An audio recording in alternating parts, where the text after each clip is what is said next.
message d'aujourd'hui, de ce dimanche, est tiré de l'évangile de l'archange Gabriel dans son psaume 199, dont le titre est « Va vers Dieu sans rien attendre en retour ». Toutes les religions du monde ont chuté en conduisant l'homme dans la faiblesse et en l'enfermant dans une culpabilité stérile et larmoyante. Toutes les religions ont placé la divinité au-dessus de tout, comme l'omniscience, l'omniprésence et l'omnipotence. Elles ont présenté Dieu comme le sublime, comme l'au-delà, et l'ont ainsi exalté dans l'imagination des hommes. Les religions ont proclamé que Dieu était le créateur suprême du ciel, de la terre et de l'humanité, que si l'homme ne voyait pas Dieu en lui et autour de lui, c'était le signe qu'il était en enfer. Cela est effectivement vrai, mais ce n'est qu'une partie de la vérité, ou plutôt des concepts qui n'ont pas été amenés et transmis d'une façon juste. Bien souvent, ces concepts ont été apportés aux hommes d'une façon obscure, enfantant ainsi l'obscurantisme et conduisant l'homme à devenir faible et asservi. La faiblesse, l'ignorance, la bêtise, l'inconscience ne sont pas de bonnes méthodes. À l'origine, le but des religions était de conduire les hommes sur le chemin de la saine éducation et non de les asservir aux ténèbres. Dieu n'est pas responsable de ce que l'homme vit dans sa vie. Dieu est au-delà des dieux, des archanges, des anges et des hommes. Il a cependant permis la création de ce monde comme un tout possible dans sa volonté ou sa non-volonté. Ces deux possibilités, ces deux chemins sont les deux colonnes qui portent la création de Dieu. Ainsi, il est possible de suivre sa volonté, mais il est aussi possible de ne pas la suivre.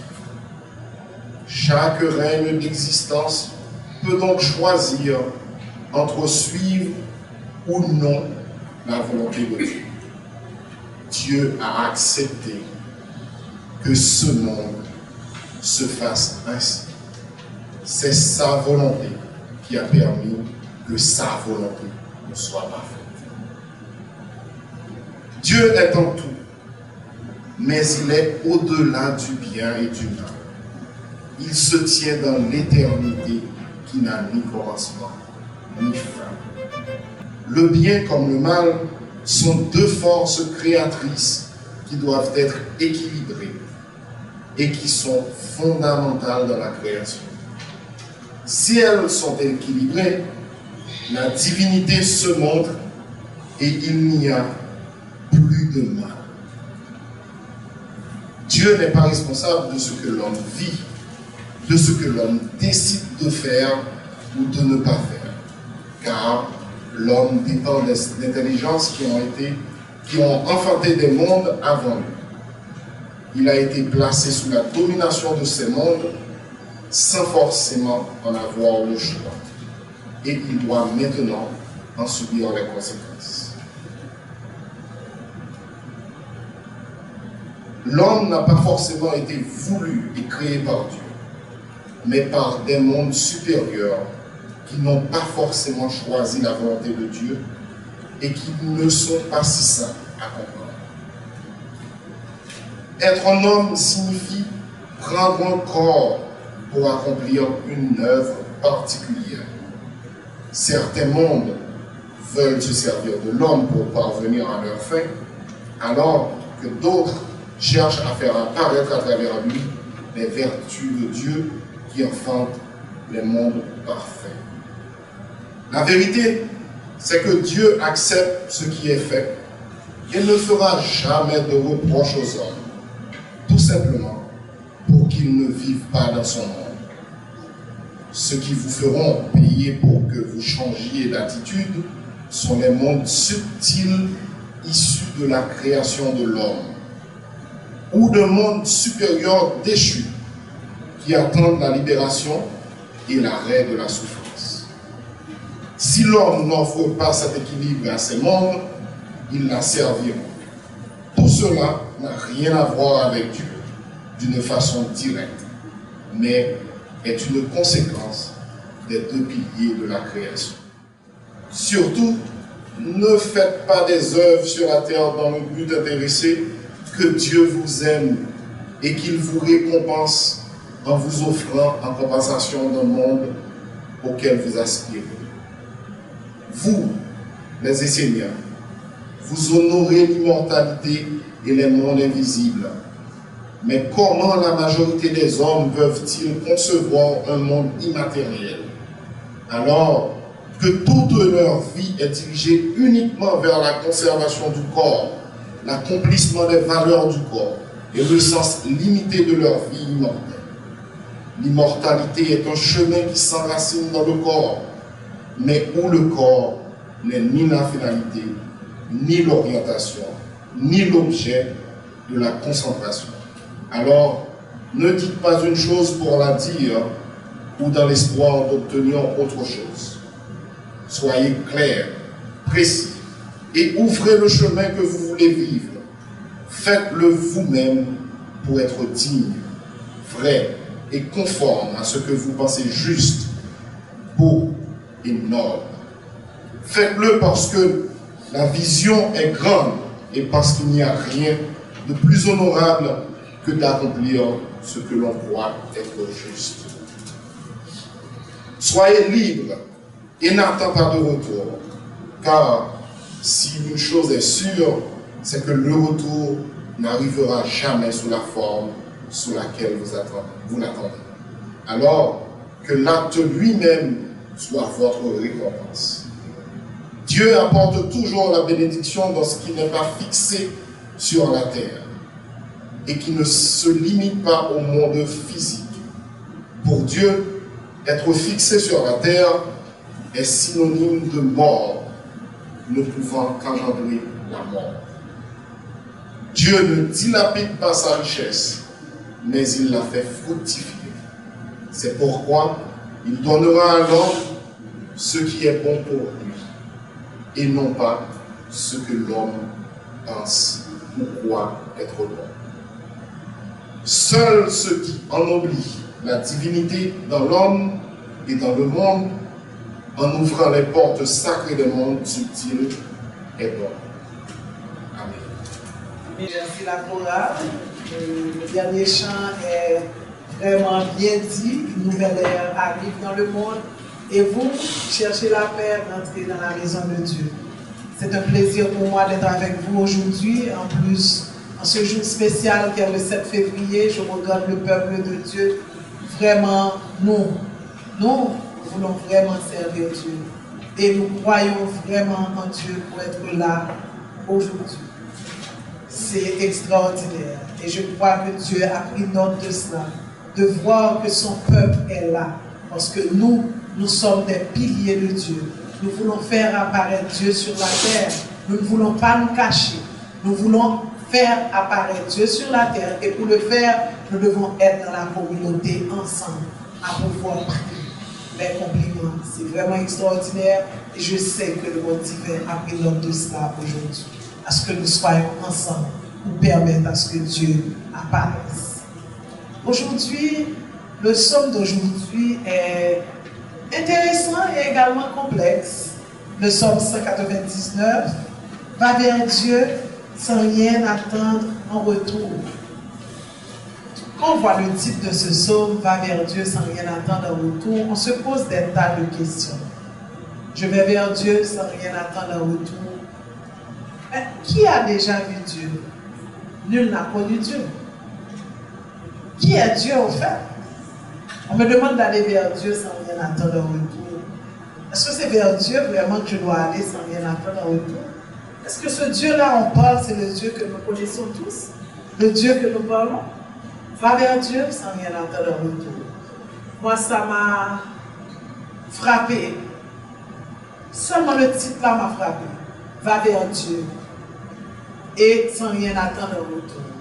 Quand est-ce réellement que nous allons vers Dieu? Qui a connu Dieu? Qui peut nous parler de Dieu? Qui a jamais vu Dieu? Personne n'a jamais vu Dieu, je suis sûr. Personne n'a jamais vu Dieu. On en parle, mais personne ne l'a vu. Comment aller vers lui? Comment aller vers Dieu si je ne le connais pas? Comment aller vers quelque chose que je ne connais pas? Comment aller vers quelqu'un que je n'ai jamais connu? On ne se pose pas cette question? Comment aller vers Dieu sans ne pas connaître Dieu? Est-ce que c'est parce que je viens à l'église chaque dimanche, je vais vers Dieu? Est-ce que c'est la route? Aller vers Dieu veut dire aller à l'église et puis je vais vers Dieu? Non, moi je ne pense pas ça. Quand on nous demande, là, le titre nous dit, va vers Dieu sans rien attendre en retour. Le Dieu dont on parle là, c'est vers votre prochain, vers l'autre qui est à côté de vous. Allez vers lui, mais sans rien attendre en retour. Allez à côté de ce qui est à côté de vous. Le Dieu qui est à côté de vous et sans rien attendre en retour. Avant même d'entrer dans le psaume directement, des fois on a tendance à regarder l'autre et à penser que c'est juste un frère, une sœur, mais on n'a jamais pu voir Dieu à travers la personne. Dieu, au fait, est avec nous chaque jour. Comment comprenez-vous que Dieu nous parle? Je t'ai venu, vous m'avez donné de l'eau. Qui peut donner de l'eau à Dieu?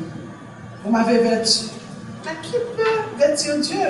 Il était venu nu et vous avez décidé d'aller faire des habits, d'aller faire des aubes pour Dieu. Donc vous lui avez donné des aubes pour mettre. Hein? Mais non, c'est votre prochain. Votre prochain. C'est la première chose qu'il faut voir avec ce psaume. Il faut aller vers son frère et vers sa sœur sans rien attendre en retour. Quand vous allez vers l'autre sans rien attendre en retour, il y a des choses, des controverties qui n'arrivent pas. Il y a des controverties que vous n'avez pas. Parce que, au fait, vous allez vers le Dieu qui se trouve en cette personne. Il faut vraiment bien comprendre ce sujet. Quand vous aidez quelqu'un, vous n'aidez pas la personne, vous aidez le Dieu qui est à l'intérieur de cette personne. Donc voilà pourquoi c'est plus facile pour vous à ne rien attendre en retour. Parce qu'au fait, ce n'est pas l'âme physique, ce n'est pas la personne physique que vous aidez. C'est l'âme, le Dieu qui se trouve à l'intérieur de la personne que vous aidez. Donc vous allez servir cette personne, vous l'aidez, mais vous n'attendez rien de lui. Parce qu'au fait, ce que vous attendez déjà, c'est l'acte que vous avez posé. La récompense, c'est là. Votre récompense, c'est le fait que vous avez aidé. Regardez ce qu'on nous dit. La religion était là au fait pourquoi? La religion était là plutôt pour nous permettre de comprendre Dieu vraiment. On nous a fait croire beaucoup de choses. On nous a fait croire que Dieu est omniprésent, omnipotent, etc., que c'est juste au-dessus de nous, qu'on ne voit, c'est pas proche du tout de nous, que si on n'a pas Dieu, c'est perdu, c'est fini, c'est l'enfer. Comme la Bible a bien dit, en partie c'est vrai, mais ce n'est pas toute la vérité. Ce n'est pas toute la vérité. Mais pourquoi? Parce qu'au fait, Dieu même, lui, il a mis ce qu'on appelle notre libre arbitre. Vous avez le droit de choisir le bien et vous avez le droit de choisir le mal. Parce que le mal et le bien ne sont pas si différents que ça. Ça se complète. Parce qu'au fait, il faut l'équilibre. On ne peut pas être 100% bien. Voilà pourquoi, quand vous dites, ah oui, vous êtes bon, on vous dit, Dieu seul est bon. Parce qu'il y a toujours quelque chose. Rien n'est peut-être à 100% positif ou 100% négatif. Quand vous regardez l'autre à côté de vous, vous dites que cette personne est mauvaise. Mais recherchons qu'est-ce qu'il y a de bon dans cette personne. Ça parce que la personne ne peut pas être mauvaise à 100%. Il y a toujours une petite chose.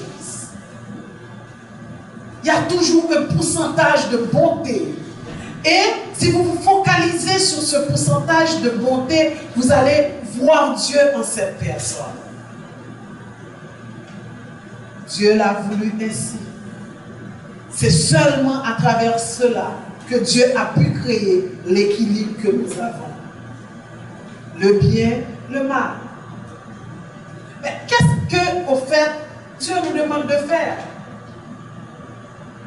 Il nous demande d'être conscient. Il nous demande d'être conscient. D'être conscient et d'assumer. C'est ce qu'il nous demande. Il faut assumer. Vous pouvez choisir le bien autant que vous pouvez choisir le mal. Ils sont les deux piliers de Dieu. Et le bien et le mal appartiennent à Dieu. Des fois, c'est ce qu'on n'a pas compris, nous. Et c'est ce que la religion ne nous a pas montré. C'est comme le mal n'appartenait pas à Dieu, mais qui a enfanté le mal? Le mal a été enfanté par qui? Qui a créé le mal? Qui a créé le mal, au frère? Tous deux appartiennent à Dieu. Si vous êtes dans le mal, vous le faites, vous arrivez jusqu'au bout, vous verrez Dieu. Maintenant, qu'est-ce qu'il va vous dire? Ça, c'est autre chose. Et le bien aussi de la même façon. Si vous arrivez jusqu'au bout, vous verrez Dieu. Dans les deux cas, vous allez voir Dieu, mais il faut arriver jusqu'au bout. Ça nous montre quoi, au fait? Qu'est-ce que ce message veut faire apparaître? Dans ce message, moi, je vois, il faut apprendre à assumer. Assumez vos choix. Et quand vous assumez vos choix, arrivez vos choix jusqu'au bout. Ne prenez pas le négatif maintenant et après changer et prendre le positif. Et dans 2-3 jours, vous prenez encore le négatif. Après encore, vous changez, vous prenez le positif. Voilà ce qui est mal. Choisissez où vous voulez arriver et prenez le temps d'arriver cela jusqu'au bout.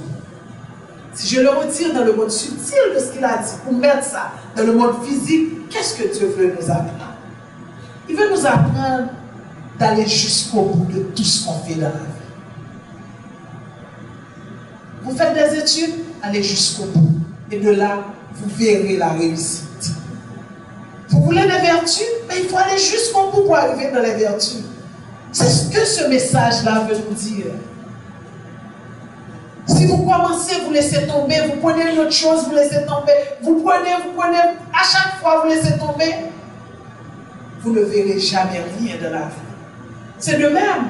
Vous décidez d'être enseignant aujourd'hui, et il se passe quelque chose, vous êtes frustré, fâché, vous laissez tomber, vous passez à autre chose.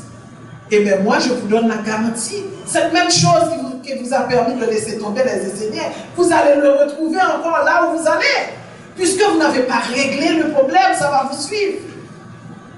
Pour être encore plus clair avec vous, je vais vous donner un exemple comme fille, comme femme. Ok? On était enfant. On regardait son père qui était très très dur. Et on se dit qu'il a marié pour quitter Kaisa. Parce que papa est terrible. Il faut m'aller moi-même, il faut quitter Kaisa. Je vous garantis, vous allez vous marier avec votre père. Votre mari sera pareil. Vous allez retrouver votre père à travers ce mari, puisque vous n'avez pas résolu le problème, vous n'avez pas fait face. Et que je vous dis, que ce soit un père, que ce soit une mère, que ce soit n'importe quoi, il faut aller jusqu'au bout, résoudre le problème pour que cet esprit-là disparaisse et que vous avanciez à autre chose. C'est ce que ce somme veut faire de moi. C'est là que nous devons regarder ce somme. On nous demande d'aller vraiment jusqu'au bout de tout ce qu'on fait. Ne commencez pas aujourd'hui et après, vous faites autre chose demain et vous croyez que, ah oui, ah, regardez, je n'ai pas de chance. Dans le psaume, on nous a bien expliqué. Dieu n'est pas responsable de vos malheurs. Il n'est pas responsable. Le fait que vous ne réussissez pas, il n'est pas responsable. Parce que la vie n'est pas facile pour vous. Vous êtes les seuls responsables de tout ce qui vous arrive dans votre vie. Tout.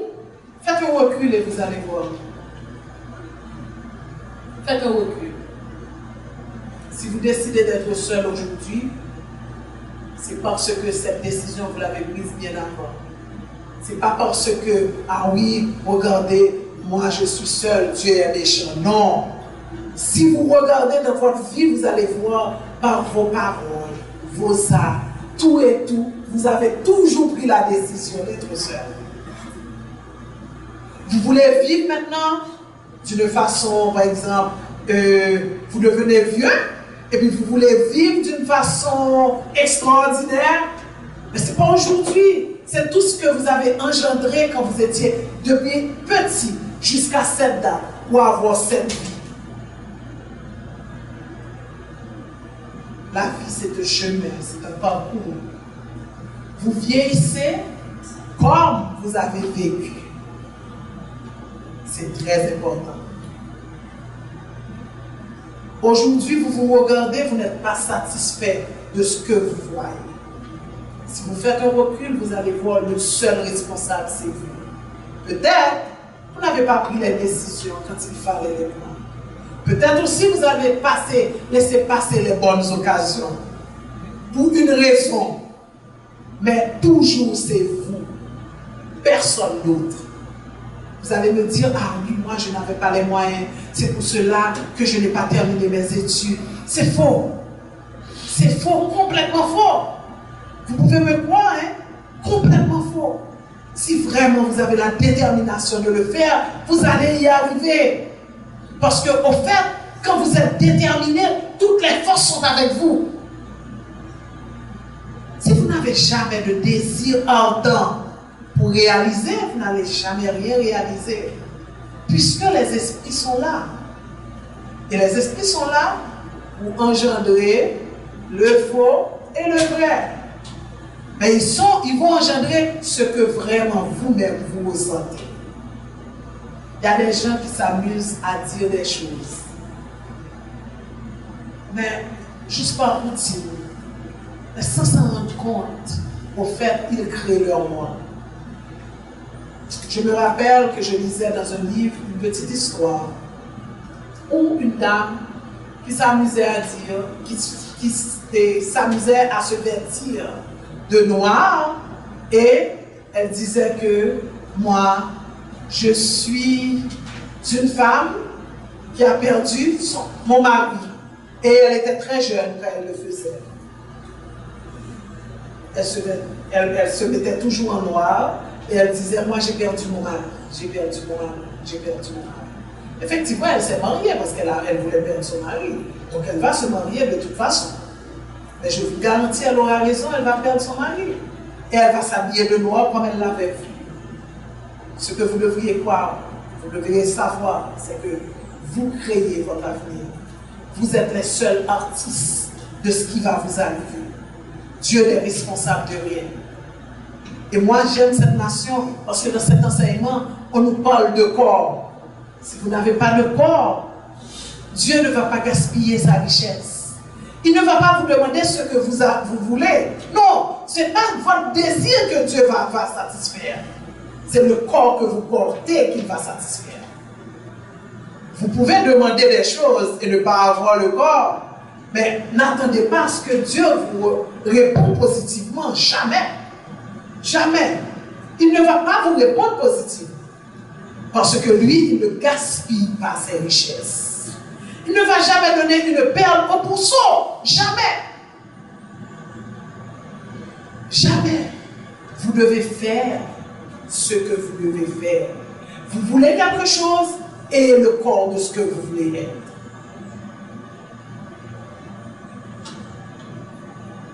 C'est clair. C'est très clair. Regardez ce qui arrive à ceux qui gagnent au loto. Allez regarder sur l'internet, vous allez voir. Ils ont gagné au loto des millions de dollars. Et ils ont tout perdu. Pourquoi? Parce qu'ils n'ont pas le corps. Pour avoir la richesse, il faut avoir le corps de la richesse. Si vous n'avez pas le corps, ça ne reste pas. Ça passe. Ça passe. Vous voulez chanter? Faites un corps de chant. Et vous allez voir, vous allez avoir du succès dans ce que vous faites.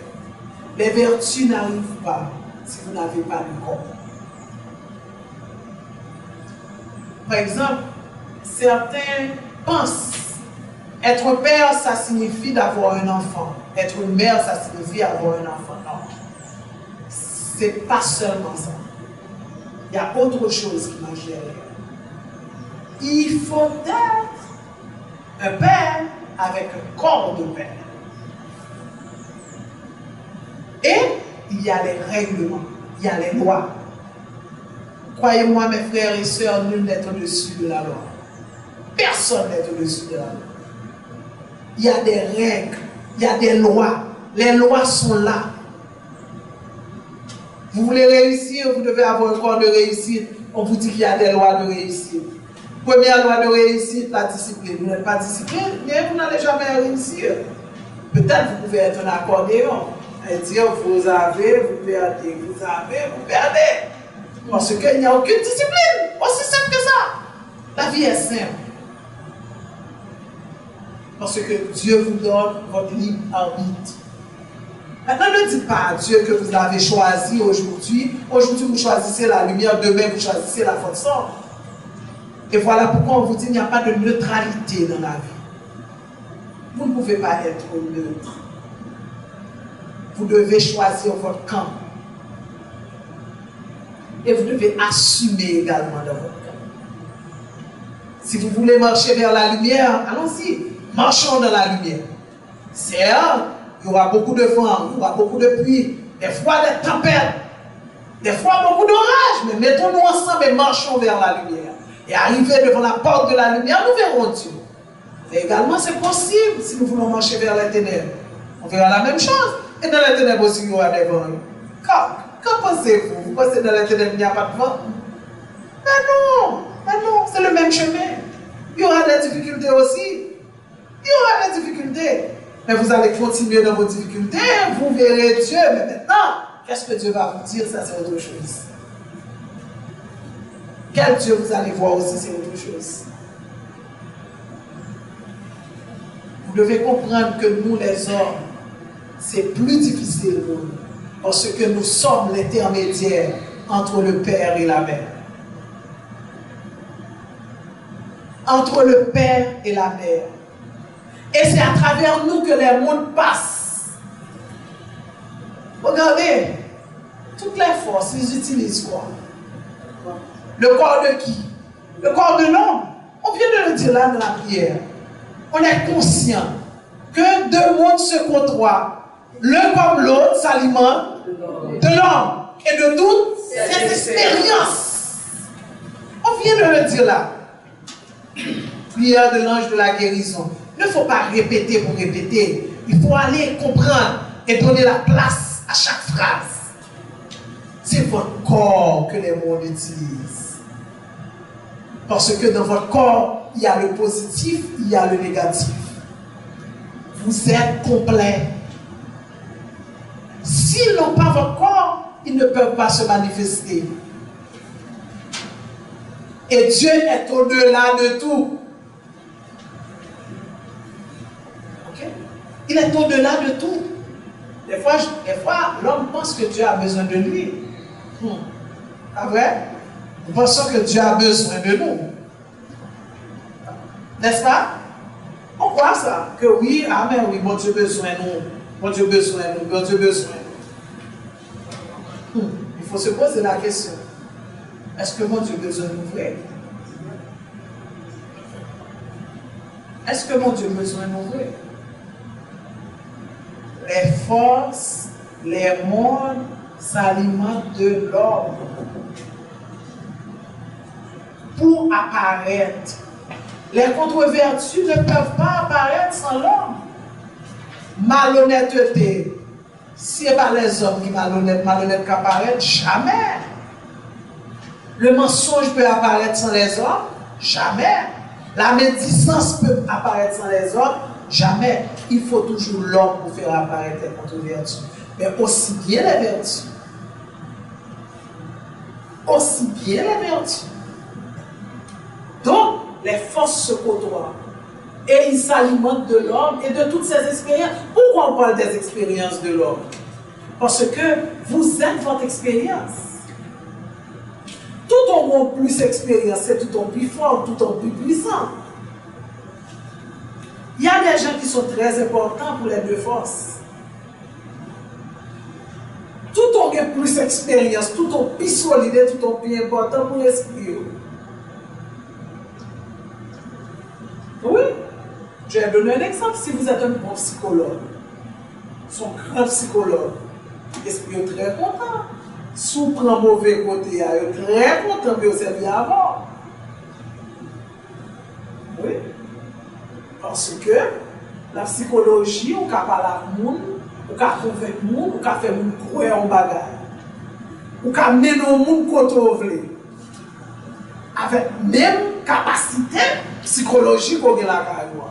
Donc ça passe. Il faut se gagner un monde comme ça très content. Parce que la pas alimenté, la bon pour lui, la balle monde. Et voilà pourquoi aussi on vous le dit. Attention à tout ce que vous regardez. Si vous n'avez pas besoin d'une information, ne la cherchez pas. Ce qu'il faut retenir dans ce son, c'est que le monde a le mal et le bien. Et les deux appartiennent à Dieu. Ce sont deux piliers de Dieu. Et Dieu, c'est par rapport à sa volonté. C'est-à-dire, Dieu lui-même, dans la volonté, parle. Ok? Il permet qu'on ne pas faire volonté. Son bon parole. Il a volonté même, volonté parle, mando pour ne pas faire volonté. C'est-à-dire, il permet qu'il bon choix. Ce n'est pas dire que tu ne dois pas faire volonté, non. On peut faire volonté, on ne doit pas faire volonté. Et dans tous les deux, il n'y a pas de problème à avoir.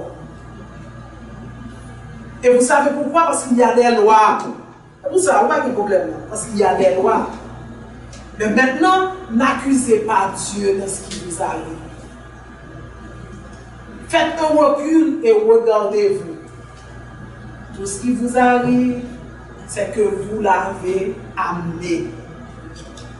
Vous êtes ce que vous avez amené depuis très longtemps. Depuis tout petit jusqu'à ce qu'on grand. Pas aucune différence. Pas de question face de la vie que oui, si tu as ceci, tu te tes points là, tu te mets dans n'importe côté, soyez là et vous t'avez. En pile fois, moi, je me trompé, si je donne l'autre côté, je tape ceci, je tape cela, et pas vrai. Et pas vrai, on va savoir qui tape ceci, tape cela. Vous tapez exactement ça. Parce que c'est vous qui faites tableau. Quand il y a là, il faut d'accord pour exposer le tableau et pour regarder. Mais ce qui est intéressant pour finir, c'est que vous pouvez changer ce tableau. En étant conscient que ce que vous regardez, vous ne l'aimez pas. Et maintenant, vous reprogrammez les choses. Ça va prendre du temps. Et ça peut ne pas prendre de temps parce que vous avez déjà l'expérience. Donc, si vous pouvez changer votre vie, c'est que effectivement que Dieu permet à ce que nous-mêmes, si nous voulons, nous ne devons pas faire volonté. Il n'y a pas de problème dans ça. Maintenant, à vous de savoir quel chemin vous voulez prendre. Et prenez le chemin qui vous semble mieux. Il n'y a aucun problème, mais continuez dans ce chemin. Moi, je ne vous parle pas seulement le chemin de l'Église, mais dans tout ce que vous allez entreprendre dans votre vie. Il ne faut pas regarder les choses seulement à l'Église, non, dans tout. Dieu est en tout. Si à chaque fois qu'on fait l'homélie, vous pensez seulement, on vous parle de Dieu, de la lumière, des forces sombres, etc. C'est seulement dans la maison de Dieu, vous vous trompez. Dans tout ce que vous allez entreprendre dans votre vie. Vous étudiez, allez jusqu'au bout. Vous faites des investissements, allez jusqu'au bout. Ok? Vous êtes dans votre mariage, allez jusqu'au bout. En tout, en tout, en tout. Vous avez des désirs, allez jusqu'au bout. Et faites-vous un corps de ce que vous voulez faire vraiment. Et sachez qu'il ne faut rien attendre en retour. Parce que c'est l'acte posé qui est votre récompense. N'oubliez jamais cela. Vous n'avez rien à attendre en retour parce que l'acte posé est votre récompense. Et c'est simple. Quand vous posez l'acte, automatiquement, pourquoi c'est votre récompense? Parce que c'est l'expérience qui est la récompense. Si vous ne faites rien, il n'y aura pas de récompense. Si vous faites quelque chose, l'acte posé sera votre récompense. Sauf faire, c'est lui-même qui récompense. Ou pas besoin de comprendre que vous êtes tel, ou font bagaille pour nous, attendre que lui-même il va faire bagaille pour nous. Non. Le monde qui va le faire pour vous, ou ne doit pas jamais rencontrer la vie.